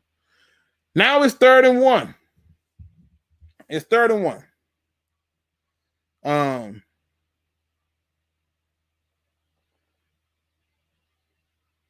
He said the talent not here. It's not a talent issue. You stop playing Madden. All right? It's not a talent issue. They're just shooting themselves in the foot, literally. 3rd and 11. I'm sitting up here, and I'm like, dang, here we go. Now, I got to slow this down, because this was some beautiful stuff by Jared Goff and some beautiful stuff by my man Sewell. So Quin decided, I ain't going outside. I'm going in. Sewell said, I'm just going to ride you on in then. And Goff said, I'm going to step out. Watch how he stepped back in. See that? Bam. See, that's all beautiful stuff. Then he sees a dude right there. Plant the foot. He ain't big enough to do it. We're going to move up. Eyes down the field, throw the ball. Ugly pass, I don't care. It's caught. Good pass. All right. Now, 3rd and goal. 3rd and goal. Remember that play I told y'all to remember? This is Jared Goff's fault. He has to step up, bro. He has to step up. This right here is standard for the tackle to take him in a full horseshoe. Look at this. Sewell gets beat right here, but still does enough to keep him to go out wide. Jared Goff just stands there because he's staring down Khalif Raymond, or whoever. No, that ain't even Khalif Raymond. That go Khalif Raymond right there. He's staring down this receiver. Meanwhile, here we go. If he did it properly, my man Amon-Ra St. Brown here is open. But it don't matter because he's too focused on this to step up. Hell, if he steps up and run and gets sacked here, you take the field goal. Now it's 6-14. Nope. He just stands there. And people say, oh, this is on Sewell. No, it's not. Step the hell up in the pocket. How far you want to go? Listen, let's look at something. He said, let's see, what's this? We talking 5. So he's at the 8-yard. Okay. What's that? 5 steps? How many steps is that? Let me count that. 1, 2, 3, 4, 5. The 5-step drop out of shotgun. Why? Why? And when did Jared Goff just step up? I didn't like that they put him in this situation. I didn't like this. Don't put him in this situation.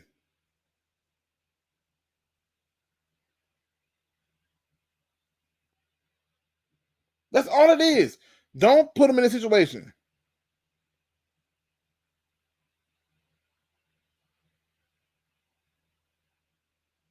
This don't make sense.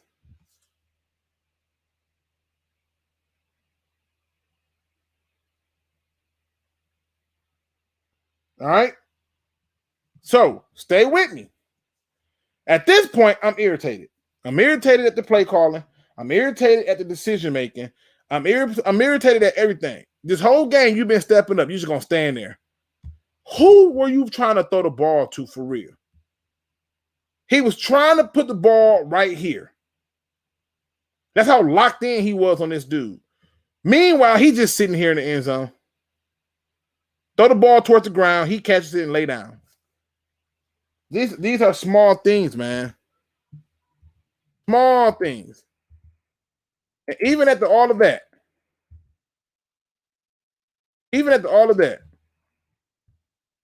they still don't got my guy out there on big down. 2nd and 10.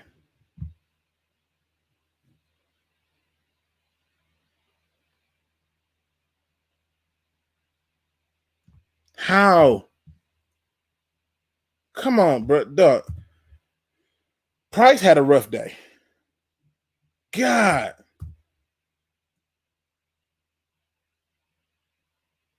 That wasn't even a juke. That's just, let me just get. Okay. Let's just keep going.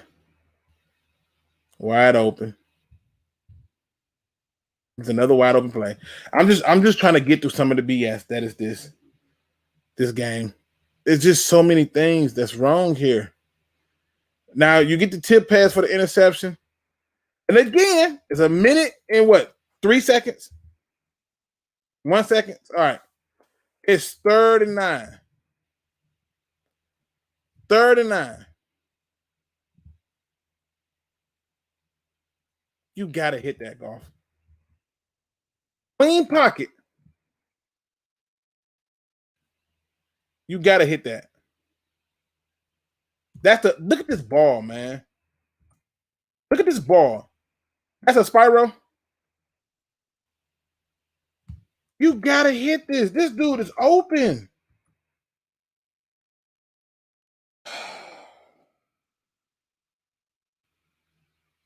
This is just frustrating on every level.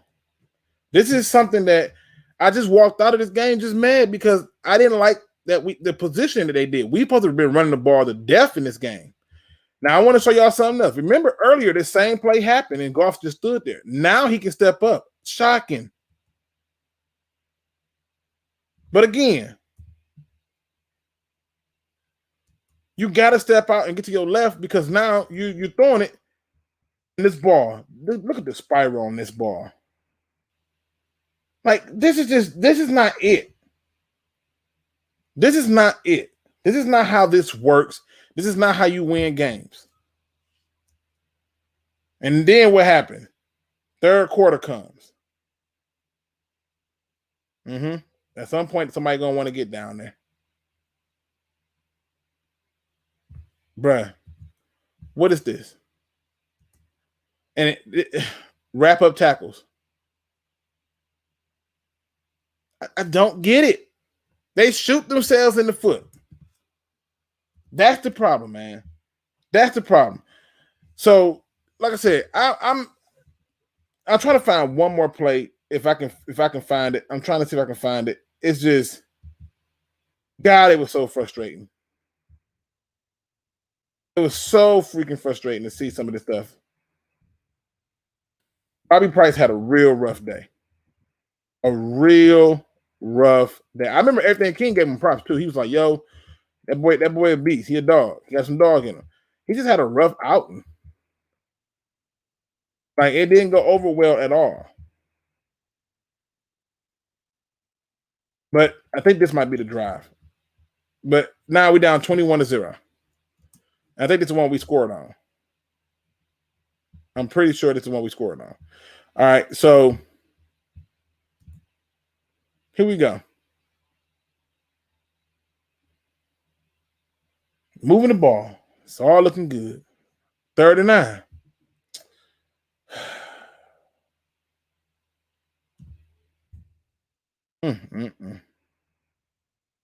Every time he's just trying to run around Sewell. Sewell's like, I'm going to let you go out there. Goff has to work himself out. And this is really the fact that what we're talking about. His blocking for Swift is not there. But at this point, well, now you're going to give him some chance. You want him to come in and block on 39. If he's not a good blocker, then put in Jamal Williams. That's what I don't understand. At this point, here's my overall view. You let a team that only averaged 13 points before this game even started score 24. Disgusting. You gave up multiple turnovers. Disgusting. You never committed to the run. Disgusting. You're not utilizing your weapon. Disgusting. And at the end of the day, we walk out looking like a bunch of incompetent idiots because nobody came prepared. Nobody had the time or the day to get things done. It just wasn't there. It just don't make sense. Shay says, is it lack of talent or is it a lack of household names on the team? Household names. Okay, every time somebody says talent, I'm looking at games that they should have won. They just got to stop shooting themselves in the foot. This is not a talent issue. This is something else. And that's where the problem come in at. We have to find a way to be better. Now, this is the time of the show where I take all y'all questions. Any questions you have, I take it. Goff got Jeff Fisher fired. Jeff Fisher got Jeff Fisher fired. He was tripping before Goff got there. It says, I don't know how you got the same amount of belief in this staff because you're going to have bad games. I don't know if you noticed not, but the Saints lost because McVay made a lot of bad decisions. It happens all the time. It really does. So it's one of the things that you have to just look at and be like, hey, it is what it is. So let me see. What else we got? Any questions y'all got, I'll take them. That's exactly what it is. As a lack of household names. Talent is not the problem. It's not a talent issue. That's not what I'm seeing. I'm seeing other things. Luke, who was the Lions' Week 4 defensive MVP? I didn't have one. I didn't, because there was a lot to be left that was left to be desired. If you force me, like if you force my hand to pick one, that's going to be a hard one for me. It really is. It's going to be hard for me. There's a lot of missed tackles, a lot of missed opportunities, and it's hard for me to award somebody defensive MVP. So I can't do it. I can't. Is it time to move on from both safeties? Not Walker. When we took Harris from the get-go, I was very skeptical because I saw a guy who can be a big hitter, but he was like more like a linebacker than he was a safety. He was an in-the-box safety, and Patricia decided I'm going to make him not in the box. In fact, I think during Patricia's defense, Harris was the one high safety, and Walker was the one in the box. That's dumb. But would I upgrade both safety positions? Hell yes. And I would do it willingly. I've been telling people that the worst part of our team is the safeties. And they have not shown up in the way that I would like to. Blue and Silver says they are honestly better than last year on both sides of the ball. They actually have a run game. Just run more. That's it. That's the answer. Run the damn ball more. So what are they gearing up for it? Run the ball more. But it's crazy. Don Burr, you can't be so sensitive. That's something else. That ain't got nothing to do with. I thought that was a question for me. McVay don't got nothing to do. I'm not McVay. Sean Payton, Lord Jesus, Sean Payton. Yeah, he called them a game, but McVay did cost the Rams a game, and I'll show you why. McVay cost his team a game, and I thought on top of McVay costing them a game, I thought that Sean Payton cost his team the game. There are points in games that I see that I'd be like, why are you doing this? like there's no reason for you to do this. Just let it be. You don't need to do this. You don't have to be the smart guy in the room. But that was asking too much. So when I look at these games, I'll show you if I can get it. Right, there we go. All right. So the first thing I noticed off rip was right. Okay, here we go. All right. So the first thing I noticed with McVay, Sean Payton. Jesus, why do I keep calling him McVay? I'm thinking of them. But anyway, Sean Payton. The first thing I noticed with Sean Payton was he really ran that ball. Take those 6 runs out from Taysom Hill, and you talking about a guy who still ran the ball 33 times, right? And it's like, well, Luke, ain't that what you said we should be doing to win games? Ain't that how it's supposed to work? Yep, that's exactly how it's supposed to work. That's exactly how it's supposed to be. Your quarterback don't need to throw the ball that much, and you will be perfectly fine. But Luke, what did he do that was so wrong? That stood out to you that made him not handle his business. Now I'm gonna go to the play-by-play. Right here. What is it? Second quarter, I want to say it was. Let me get on down here. Right here. All right. Oh, no, it's a third. Yeah, okay, right here. So, right here, I'm sitting here watching this game, and I'm like, all right, everything looking good. Got a touchback going on. Is at this point it was basically 14-7, and I'm like, all right, this is looking great. 1st and 10. You know, he gets a nice little 19-yard pass. I'm like, oh, okay. Now it's 1st and 10 again. Gets a 1 yard. And I go, okay. And the 2nd and 9. And, you know, the defense gets them in their little thing, and it's 3rd and 2. Now, on this 3rd and 2 play, this man decided that he's going to blitz. And I'm like, for what? Like, at this point, Saquon had been meh. At this point, meh. But nonetheless, he blitzed. All right. So now I'm like, okay, now here we go. It's back to a 1st down. So I say, damn, they come back. Do another pass. Another first. And I'm thinking, call a timeout. Come on, Sean, call a timeout. And we at the goal line. 2nd, 3rd. And they get to stop. They get the thing. Now it's 14-10. Then this happens. The interception. Right? But look when the interception happened. You're already on 1st and 20. Taysom Hill is at quarterback. Why are you even having him throw the ball here? Why? If you bring him in, just run his ass. You don't need to throw the ball here. If you're going to throw the ball, let Jameis Winston do it. That, to me, was a coaching error. That's where everything started going downhill. Because, look, after that, they came in and they got the punt. They scored. It says 21-10. And at this point, this team's morale went up. This was a turning point play, that interception. And now they still down 10-21. They don't even feel defeated. They come out, they get a touchdown. Right? They get a 2-point conversion. Now they got a punt again. Right? They get a field goal. Now it's tied, and all the pressure is on who? The Saints. When you go over to this game with the Cardinals in this, I said they went back to their old ways. Stafford throw the ball 41 times. Why? Like, seriously. Look at this. He wasn't even sacked. Why? Just keep running the damn ball. And look at this. 6 of those came from six rushing attempts out of that 23 came from Stafford. Run the ball. So that's what I'm saying when I say coaches can lose games. Let me go to more questions and check it out.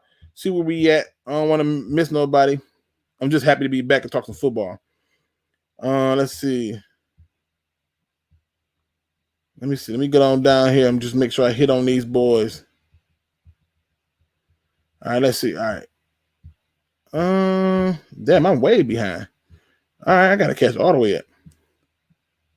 Steve-O says, I'm done with Walker. I think he's serviceable. He'll be okay. Think about this. If you had to bring Walker in relief, you'll feel a whole lot better than some of these other people. Why do we have Jamal Williams and not use him in short yardage situations? Again, that's something you got to look at the coaches for. It's one of the things I don't understand. Or why is it that we have DeAndre Swift and we're not throwing toss plays or sweeps and like we're supposed to be doing on most of that stuff? Luke, is there really anything left to look forward to the rest of this season? Yes. You have to be able to look at the game as evaluation points. That's one. 2, you got to evaluate your coaches.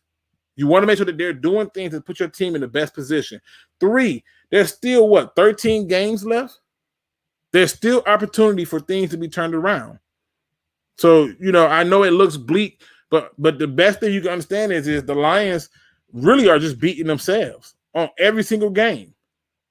The only game, even in that game against the Ravens, if they get the first down, the Ravens never get the ball back. We don't talk about this strange kick that goes up and boing all over it. It seems like the universe is weighing on them. But yes, there's a lot to look forward to. Would you rather see us win a couple of games or lock down the number 1 pick? I would rather see us win every game down the stretch, every single one of them. I don't care if you got the first overall pick. If the only way you can pick good players is to have the first overall picks, then we're no different as a Lions organization. Because the only time we ever pick good picks is when we were picking in the top 2 or 3. Let's review. Stafford, first overall pick. No brainer. Calvin Johnson. I think we took him, 2nd, 3rd overall? No brainer. Ndamukong Suh, no brainer. You look at some of the best talent we ever had, we always did it because we were picking high. I want to see when we start hitting on those picks later. I want to look like the Pittsburgh Steelers where they have opportunity to still do it. You got to win these games a little bit different. So, no, I don't believe in tanking. I'm always rooting for my team to win every single time. Walker has been terrible in coverage. Dan Campbell, Anthony Lynn deserves most of the blame because the offense is the strength of this team. Listen, D. Richard, it's funny because when Dan Campbell said, I put the onus on the offense, everybody said he was crazy. The defense is the problem. Nobody wanted to understand that what he was saying. The NFL is literally designed for the offense to be good, and we're not putting up points. They both got to take blame for that. The Detroit fan man says, Luke, I'm going to need that defensive MVP. If you force my hand and I got to pick one from that last game, I'm probably going to go with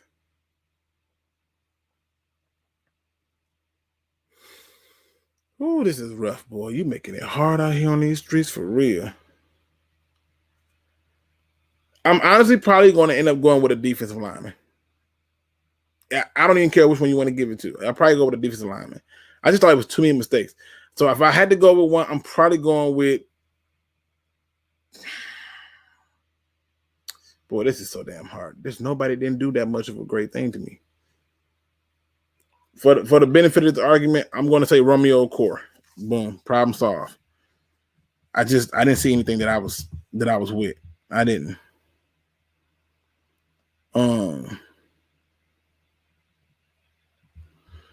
Goff chose the most difficult play to make on 4th and 1. Actually, he did not. The guy was in front of him was open. The guy to the right was definitely wide open, but that guy was also open too. He just missed.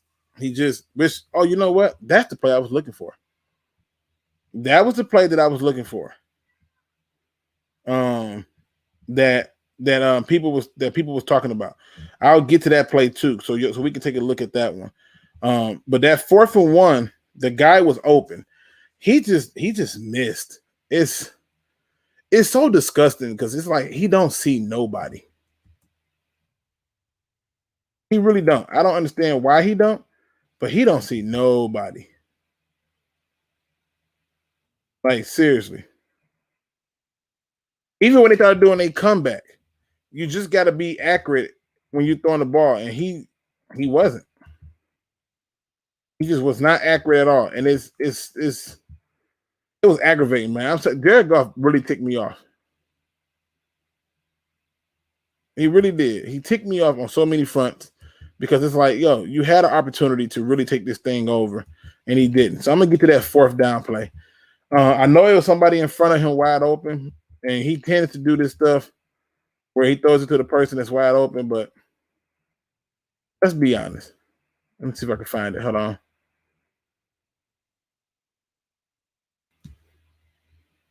Let me see. Is this it? All right, here we go. All right, so let me put this up. This is another one of the plays that Jared Goff decided to see if he can grind my gears, see if he can really tick me off, and get me upset. Had me all with the blood pressure up. I'm gonna still talk about the 4th down play, so don't think I forgot about you, Lardell. I ain't forget, but this right here just makes me want to fight, bro. Like, golly. All right. 3rd and 1. 3rd and 1. You got a guy offsides, right? They called offsides on a guy. Now, I want you to understand something. They rushed 4. Big V messed up. I know he's trying to help out, but you can't have Roquan going head up with my man Swift like this. But it is what it is. Swift got a butt. He got to be tough. Now, he gets away from it. You have to make this pass, bro. You have to make that pass. It's free. Just stop. Get a better set and throw the ball. Look at this. These are ducks. These are ducks. You have to get. Come on, bro. Come on.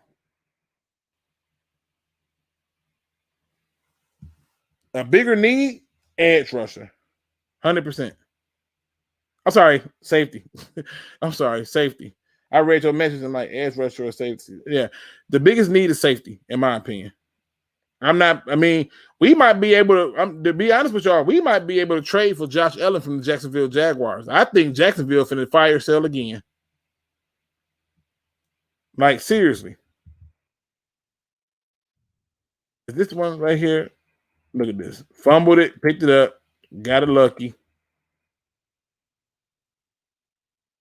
Come on, bro. Come on, bro. This right here is on Raymond. He got to catch that. He has to catch this. So when people say that, oh, the receivers weren't open, you're lying. We go with another one. Time for days. 4th and 1. How many people was open? But this is Jared Goff made me so mad. He made me so mad, bro. Look at this. Bro, you got options. This right here would probably be the easiest one, right? Because you figure this is the easiest pass, right? Hell, you could throw it here. But you figure this is the easiest or least resistance. That's what you was talking about, right? He beat his guy really good. That ball needs to be in a position that does not have him extending it. Right now, the ball should be where he can catch it and turn. He's already having to extend it. And the reason for that is this. I'm going to show you.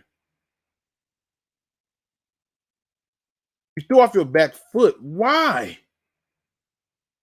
If you were going to do that, just hit the ball to see if it's underneath. Just put it here. If we throwing off our back foot, just throw it here.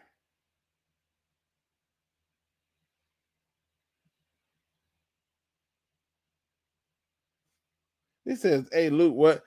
Hey, Luke, turn on that song, Why Can't We Be Friends by War? Because I think that chat needs to listen to it. Yeah, I don't understand what they be doing. It was one play on that sack strip fumble. I saw something that I thought was just, it was intriguing. Let me see if I can find it one more time. And I didn't point this out earlier, but I saw this on the film and I went, oh, okay. Let me see if I can find it.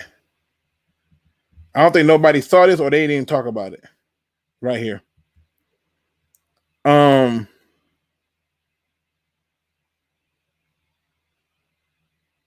Nope, that ain't it.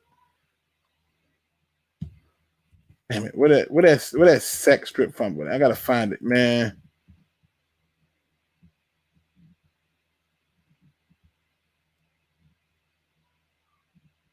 Let's see. I gotta find that sack strip. All right, here we go. All right, here we go. So on this particular play, watch Big V, y'all. Do anybody see that? Anybody see this? Nobody was talking about this. Why is Big V pulling my man's jersey back? Like, what was you thinking, Big V? What? He has a white jersey. Why are you pulling his jersey back? I understand you want to protect the quarterback, but he fumbled the ball. Let him dive in there. Why are you pulling his? And I actually had to look at it. That was 100% a pull. There's no reason for you to. He grabs it twice.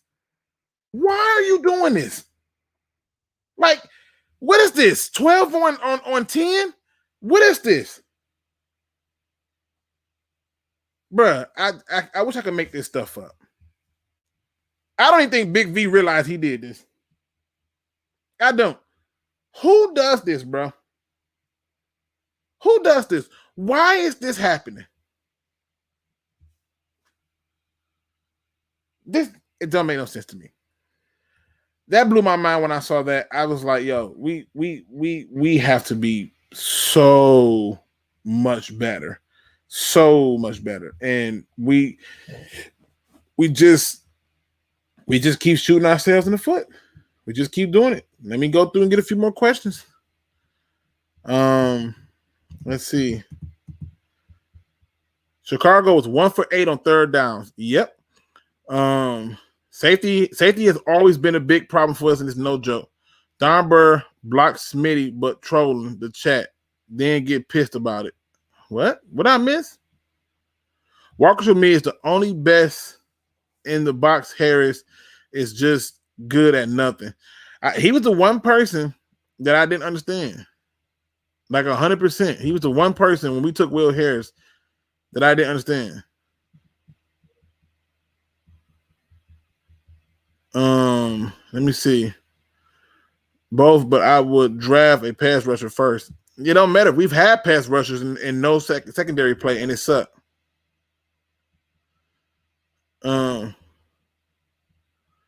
Let's see. Our draft should be safety, linebacker, safety, and wide receiver. The rest all defense. All right, children in the chat, let's grow up and play nice. Yeah, what the hell is going on?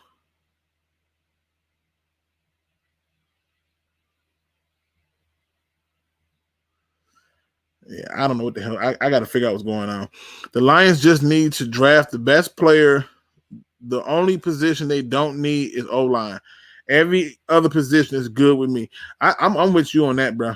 I'm with you on that because it's not like you're going to do anything for it. Does Luke think something is on the screen? Was it not on the screen? Wait a minute. What? Wasn't it on the screen? I saw it. It wasn't there? I thought I saw it. All right. Maybe I'm wrong. Let me see. All right. So let me see what's going on. Blessed Stuff says, who do you want us to draft?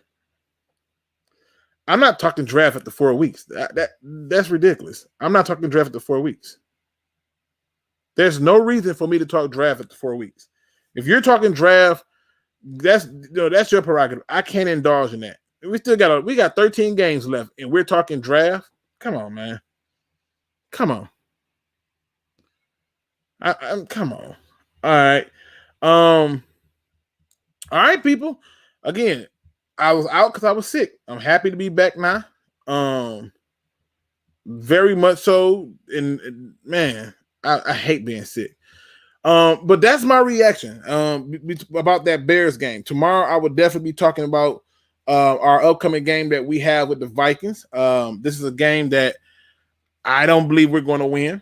But I'll be explaining to you why. Y'all know me, cannot end the show unless I end it on a high note. Gotta end the show on a high note. Wait a minute. What in the world is going on?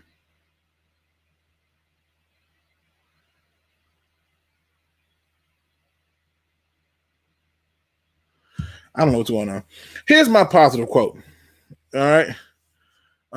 It says, wait a minute. My man Drew in the building. He says, half of the plays you were talking about were on the screen. Last half was not. Oh, damn. How did that happen? They must have blocked it then. Yeah, they probably blocked it. Because I saw it on my end, but I probably don't show too much. So they probably don't give me a warning. So sorry about that. All right, here's my final thoughts. Today's positive quote comes from me. I'm trying to make sure I don't mess this up. Sometimes you just need to overlook stupid. Sometimes you just need to overlook stupid. I find it interesting that we spend a lot of time trying to debate and argue with people who would never understand what we're saying in the first place. For example, I was having an interesting conversation the other day with a guy who was trying to tell me about finances. Now, mind you, the guy is 100% like broke. He's told me he's had 4 bankruptcies. He has no money saved up, but he's telling me how to get this $1 million. And I'm listening, trying to learn this method that he has. And I asked him, well, why did this not work for you, right? And he says to me, oh, because I suck with money. At this point, I should have stopped talking to him about finances. But you know what? At this point, I'm all in. And he continues to tell me about how you make this $1 million. And I'm just listening because I feel like I can learn something from anybody. But when I got done with the whole conversation, I walked away with the understanding that, you know what? I need to just let stupid be stupid.